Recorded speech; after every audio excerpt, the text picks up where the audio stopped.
कि सबसे पहले अशोक गहलोत को बार बार ये बात बोलने की आवश्यकता नहीं है कि मैं मुख्यमंत्री हूँ। पायलट जी ने एक बात बोला कि मैंने अपने आप से एक वादा किया, कांग्रेस नहीं आएगी तब तक मैं अपने माथे पर साफा नहीं बांधूंगा। कि सब सीटें कांग्रेस ने जीता, सिर्फ सचिन पायलट ही उसके देन थे। अशोक गहलोत पर्दे के पीछे से गेम खेल रहे हैं। सचिन पायलट के समर्थक नाराज थे, अच्छे खासे नाराज थे। पद नहीं मिलने की वजह से उस पार्टी को वो नहीं छोड़ सकता है, क्योंकि ये विचारधारा की लड़ाई है और मेरी विचारधारा उससे मैच करती है। युवा का मतलब क्या होता है?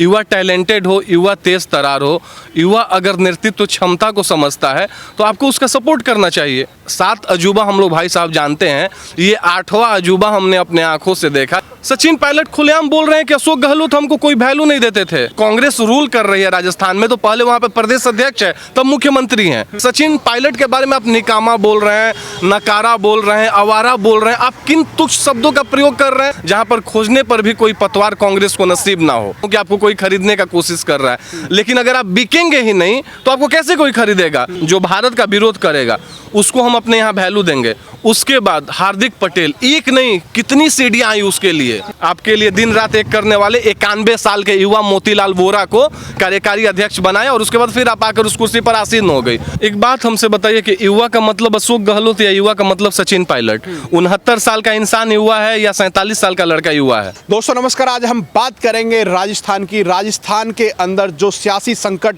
छाया हुआ है जनता के लिए, ये सबसे बड़ा दुखद समय है, क्योंकि एक तरफ कोरोना की महामारी है तो एक तरफ राजनीतिक संकट छाया हुआ है। जितने भी नेता हैं बड़े बड़े होटलों में आराम से ऐश की ज़िंदगी जी रहे हैं और अशोक गहलोत आते हैं, बयानबाजी करके चले जाते हैं। सचिन पायलट के लिए अब उन्होंने ऐसे ऐसे शब्दों की मर्यादा लांघ दी है कि जो कभी भी किसी एक राजनेता के मुंह से अच्छी नहीं लगती। इस विशेष चर्चा के लिए हमारे साथ हैं सुभाष जी। सुभाष जी, किस नज़र से देखते हैं कि आज अशोक गहलोत जो एक करीबी, उनके एक बहुत ही अच्छे दोस्त की तरह भी कह सकते हैं, सचिन पायलट के लिए निकम्मा, कमीना, तरह तरह की शब्द यूज किए और उन्होंने कहा है कि मैं यहाँ पर बैंगन बेचने के लिए नहीं आया, यहाँ पर सब्जी बेचने के लिए नहीं आया, मैं यहाँ पर मुख्यमंत्री हूँ, और इस बात को ना भूला जाए। बिल्कुल, देखिए एक बात मैं आपसे बताना चाहता हूँ कि सबसे पहले अशोक गहलोत को बार बार ये बात बोलने की आवश्यकता नहीं है कि मैं मुख्यमंत्री हूँ, क्योंकि जब उन्होंने मुख्यमंत्री का शपथ लिया तो पूरी दुनिया, भारत और राजस्थान सब इस बात को जानते हैं कि हाँ, अभी के वर्तमान मुख्यमंत्री अशोक गहलोत जी ही हैं। अब मैं आपसे एक बात बोलता हूँ, 2013 दिसंबर को याद कीजिए। 2013 दिसंबर के बाद जब सचिन पायलट को राजस्थान कांग्रेस कमेटी का प्रदेश अध्यक्ष बनाया गया, शायद आपने सचिन पायलट जी का वो बयान भी देखा होगा जिसमें उन्होंने बोला था कि मैंने अपने आप से एक प्रण किया था। 2013 में जो हार हुई थी, जब वसुंधरा राजे सिंधिया जी वहाँ की मुख्यमंत्री बनी थी, बहुत करारी शिकस्त हुई थी कांग्रेस की। उस समय पायलट जी ने एक बात बोला कि मैंने अपने आप से एक वादा किया कि जब तक यहाँ पर कांग्रेस नहीं आएगी तब तक मैं अपने माथे पर साफा नहीं बांधूंगा। और कोई व्यक्ति, कोई युवा जो सिर्फ ना तेज तरार हो, जिसके पास दूरदृष्टिता भी हो, जिसके पास नेतृत्व की क्षमता हो, वो इंसान ऐसा कार्य कर और फिर आगे आता है। लोग उसके अंदर, राजस्थान ने सचिन पायलट के अंदर उस दूरदृष्टिता को देखा था, जहां से राजस्थान के लोगों को लगा था कि हाँ, कहीं ना कहीं यह इंसान हमें आगे ले जा सकता है, हमें विकसित राज्य की श्रेणी में खड़ा कर सकता है। उसको देखकर टोंक से वो चुनाव जीतते हैं, जो कि पूरा जिस समुदाय से आते हैं सचिन पायलट जी, कंप्लीट उसी का एरिया है। और उस एरिया में आपको शायद पता होगा एक बात चौधरी साहब, की सब सीटें कांग्रेस ने जीता, सिर्फ सचिन पायलट ही उसके देन थे। उसके बाद जब मुख्यमंत्री का चुनाव के समय कोई भी फिगर में नहीं है, अशोक गहलोत पर्दे के पीछे से गेम खेल रहे हैं। लेकिन जब वहाँ पे कांग्रेस की जीत होती है तो अशोक गहलोत आगे आकर अपने जो सिंडिकेट इन्होंने चला रखा है राजस्थान में, वो सिंडिकेट अब यहाँ पर राहुल गांधी से लेकर सोनिया गांधी के आवास पर धरना प्रदर्शन से लेकर सब कुछ इस तरह शुरू करती है कि अगर यहाँ पर उनको इस विविधता के पास लाने की कोशिश करती है कि अगर अशोक गहलोत को हम मुख्यमंत्री नहीं बनाएंगे तो कुछ गड़बड़ हो जाएगा। आपको याद होगा बहुत दिनों तक वहाँ पर कम से कम एक सप्ताह, रिजल्ट आने के एक सप्ताह के बाद 3 स्टेट उस समय कांग्रेस के खाते में गया था, मध्य प्रदेश, छत्तीसगढ़ और राजस्थान। तीनों में से 2 जगह मध्य प्रदेश में कमलनाथ, वहाँ पर भी ज्योतिरादित्य सिंधिया जी के साथ कन्फ्लिक्ट चला था, लेकिन उस कन्फ्लिक्ट के बाद भी कमलनाथ वहाँ पर मुख्यमंत्री पद के दावेदार के रूप में उनकी घोषणा हो गई थी और उनको मुख्यमंत्री के चेहरे के रूप में कांग्रेस ने चिन्हित कर दिया था। भूपेश बघेल को छत्तीसगढ़ के मुख्यमंत्री के रूप में चिन्हित किया था, लेकिन 1 सप्ताह से ज़्यादा समय गुजर गया था और उसके बाद, क्योंकि आपने देखा होगा सचिन पायलट के समर्थक नाराज थे, अच्छे खासे नाराज थे कि सचिन पायलट को देखकर यहाँ की जनता ने कांग्रेस को सत्ता में लाया है, तो कहीं ना कहीं सचिन पायलट को यहाँ का मुख्यमंत्री बनाना चाहिए। लेकिन कुछ भी करके वहाँ पर अशोक गहलोत का नाम सीएम पोस्ट के लिए फाइनल किया गया और सचिन पायलट तब एक बात बोले थे, आपको याद होना चाहिए। उन्होंने बोला था कि कोई अगर किसी पार्टी में है तो सिर्फ एक पद नहीं मिलने की वजह से उस पार्टी को वो नहीं छोड़ सकता है, क्योंकि ये विचारधारा की लड़ाई है और मेरी विचारधारा उससे मैच करती है। उनके पिताजी भी थे राजेश पायलट साहब, तो कहीं ना कहीं इस बात को हम मानते हैं कि हाँ भाई, राजेश पायलट भी बहुत कुछ किए कांग्रेस के लिए।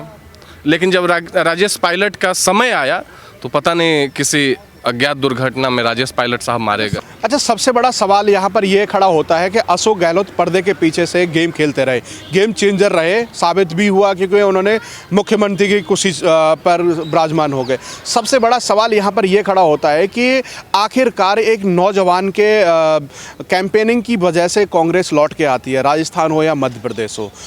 ज्योतिरादित्य सिंधिया के साथ भी वही घटना घटी और वही सचिन पायलट के साथ। परंतु यहाँ पर सवाल ये है कि जब सचिन पायलट की बीवी जो सायरा हैं, तो वो कहती हैं अपने ट्विटर के माध्यम से अशोक गहलोत और गांधी परिवार की चमचागिरी और चप्पल चाटने का काम हम नहीं करेंगे और सरकार तो गिरना संभव ही है। बिल्कुल, मैं आपसे एक बात बताता हूँ। राहुल गांधी यहाँ पर बैठकर दिल्ली में बोलते हैं कि हम युवाओं को साधने का प्रयास कर रहे हैं, हम युवाओं को साथ लेकर चलेंगे। 50 साल से ज़्यादा की उम्र के हो गए, अपने आप को आज भी युवा साबित करने के लिए जहदजाद कर रहे हैं, यहाँ की जनता माने या ना माने।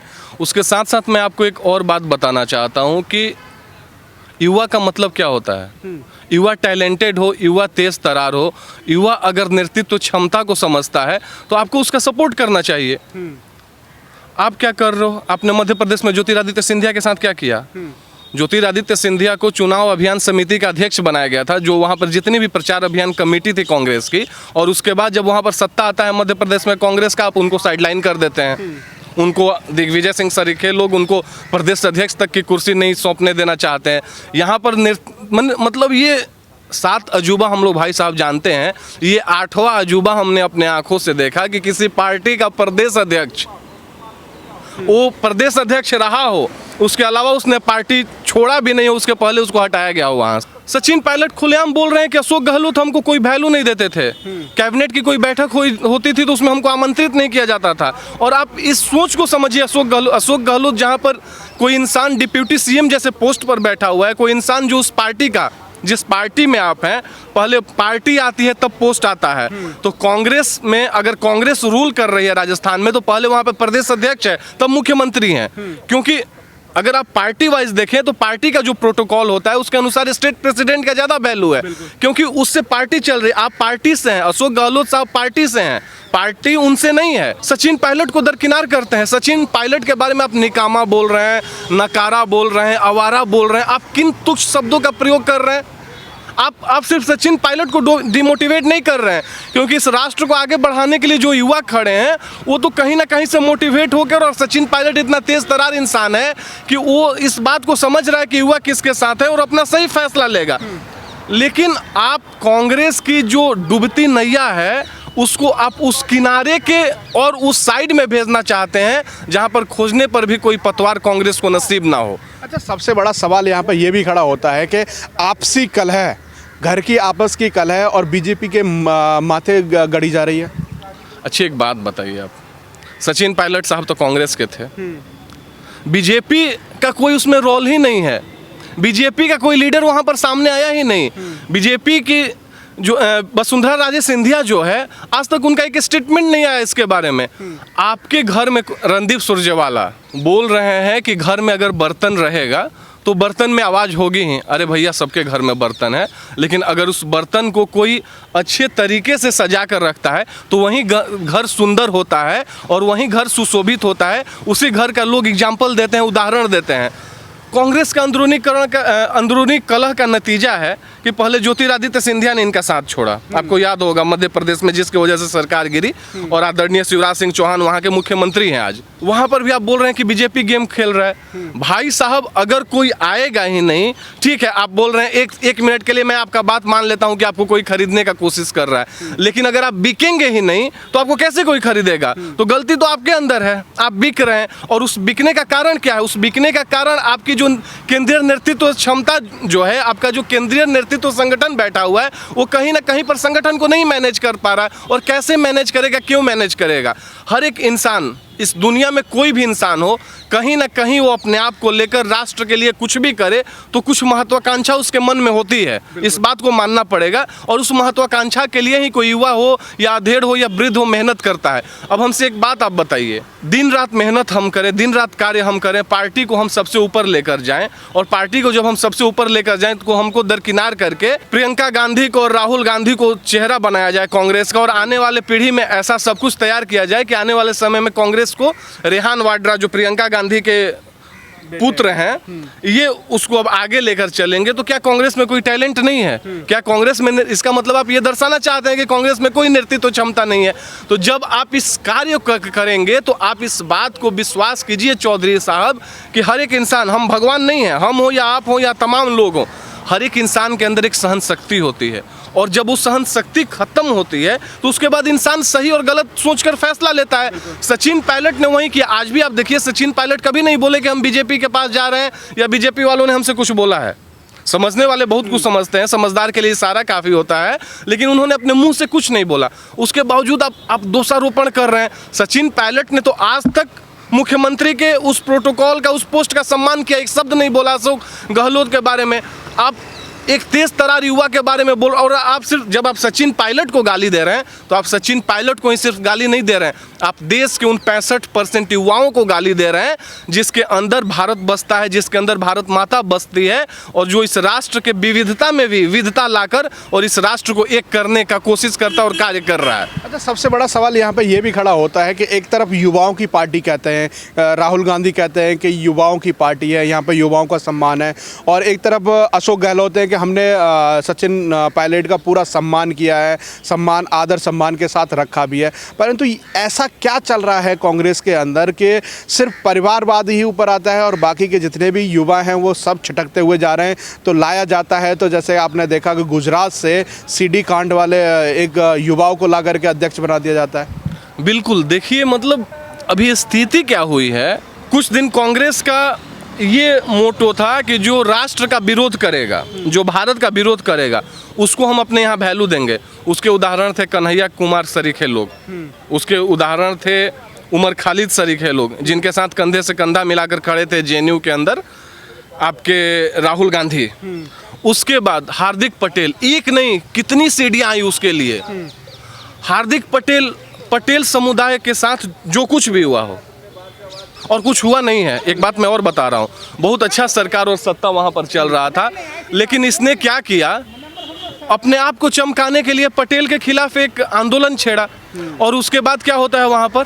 उसके बाद वहाँ पर सिर्फ एक ही कार्य होता है कि आप पीछे से उसको बैकअप दे रहे हैं, और आज आप सामने ला दिए कार्यकारी, उसको अध्यक्ष बना दिया। हार्दिक पटेल को आप कांग्रेस का कार्यकारी अध्यक्ष बनाकर बैठाए हुए हैं। आपको कांग्रेस में वहाँ पर एक से एक लीडर बैठे हुए हैं, कोई नहीं दिखा, कोई इंसान शपथ भी नहीं लेता है, और उसको आप पता नहीं पार्टी का क्या प्रोटोकॉल है, पार्टी का क्या कॉन्स्टिट्यूशन है, आप उसको पार्टी के कार्यकारी अध्यक्ष के रूप में। तो ऑब्वियस सब बात है कि जब ऐसा कार्य आप करेंगे तो पार्टी, देखिए, पार्टी एक आदमी से नहीं चलती है, पार्टी संगठन होता है, और उसमें अध्यक्ष हो, उपाध्यक्ष हो, सचिव हो, महासचिव हो, कोई भी हो, हर एक इंसान उस पार्टी के संविधान के दायरे में रहकर अगर काम करता है तो संगठन में मजबूती दिन प्रतिदिन बढ़ती जाती है। लेकिन जिस दिन पार्टी को आप अपनी बपौती समझ लेते हैं, जिस दिन पार्टी को आप वन मैन आर्मी बनाने का कोशिश करते हैं, तो इस बात पर आप विश्वास करिए कि उस पार्टी के अंदर खंडित होने की समस्या और संभावना बढ़ जाती है।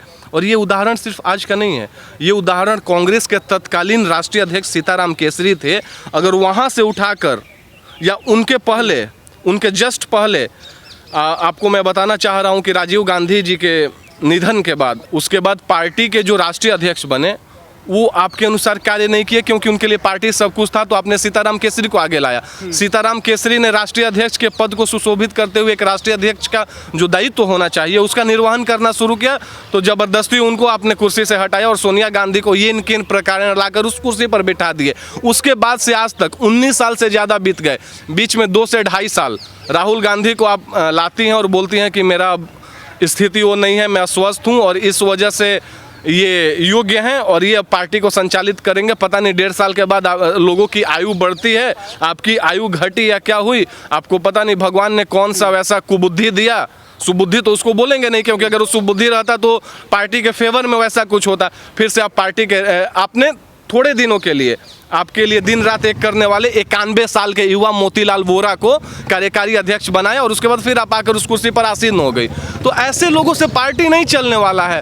अभी आपको जो 2-4 कांग्रेसी इधर उधर देख भी रहे हैं, ये कोरोना काल के बाद ये कांग्रेसी में बदलकर खत्म हो जाएंगे और कांग्रेस का इतिहास और वजूद यहाँ से मिट जाएगा। सबसे बड़ा सवाल यहाँ पे ये खड़ा होता है कि चारों तरफ से घूमती घामती आती है, परिवार पर आकर के टिक जाती है, परंतु यहाँ पे कहते हैं कि हम युवाओं को मौका देते हैं, युवाओं के लिए काम करते हैं। यहाँ पर जैसे सचिन पायलट हैं, कम एज में आए, उनको अब बड़ी जिम्मेदारी दी गई, फिर 40 साल की उम्र में हमने डिप्टी सीएम भी बनाया, प्रदेश का अध्यक्ष भी बनाया, तो फिर उनको जाने की क्या मजबूरी पड़ी? ऐसा जब इतनी बड़े उनको पद दिए गए तो फिर जाने का क्या मजबूरन ऐसा फैसला करना पड़ा? एक बात हमसे बताइए कि युवा का मतलब अशोक गहलोत या युवा का मतलब सचिन पायलट? 69 साल का इंसान युवा है या 47 साल का लड़का युवा है?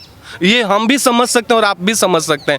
और मैं आपको एक उदाहरण दे रहा हूँ, बहुत नॉर्मल उदाहरण दे रहा हूँ कि आपको किसी पोस्ट पर बिठा दिया जाए, लेकिन उस पोस्ट पर बैठकर आप किसी कार्य को नहीं कर सकते हैं, आप कहीं पर जा नहीं सकते हैं, जिस मीटिंग हो उस मीटिंग में आपको आमंत्रित नहीं किया जाए, तो आप उस पोस्ट पर रहना क्यों स्वीकार करेंगे? आप उस पोस्ट पर बैठे हुए हैं, प्रदेश का जो मुख्यमंत्री बैठा हुआ है अपने चट्टो बट्टों के साथ, वो क्या बोल रहा है कि नहीं इनको हटाइए, इनको साइडलाइन कीजिए, ऐसा कुछ कीजिए जिससे पता चले कि हाँ मैं यहाँ का बॉस। तो प्रदेश अध्यक्ष का कुछ दायित्व होता है।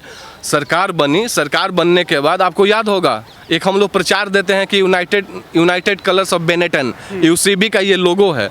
तो वैसे ही राहुल गांधी ने राजस्थान के चुनाव के बाद यूनाइटेड कलर्स ऑफ इंडिया, एक साइड सचिन पायलट को, दूसरे साइड अशोक गहलोत को खड़ा करके और बीच में खुद खड़ा होकर के ये साबित करने का कोशिश किया था। उसके बाद यहाँ तक ये लोगों ने बताया कि राहुल गांधी सचिन पायलट से बात तक करना नहीं पसंद करते थे। और पार्टी का जो प्रथम श्रेणी का नेता है और किसी प्रदेश अध्यक्ष से वो बात नहीं करे, अगर प्रदेश अध्यक्ष अपने बात को नहीं रख सकता तो उस पार्टी में रहना क्यों चाहेगा, क्यों पसंद करेगा उस पार्टी में रहना? यही कहीं ना कहीं नतीजा हुआ। इतना ज़्यादा इनके साथ माइंड गेम खेला गया है कि उसके वजह से सचिन पायलट ने इनसे दूर जाने की कोशिश की और आज उसी का नतीजा है कि जो मध्य प्रदेश में हुआ, जो कर्नाटका में हुआ, वहीं कांग्रेस की रीत और नीति के वजह से वहीं सत्ता के साथ आने वाले समय में राजस्थान में भी होने जा रहा है।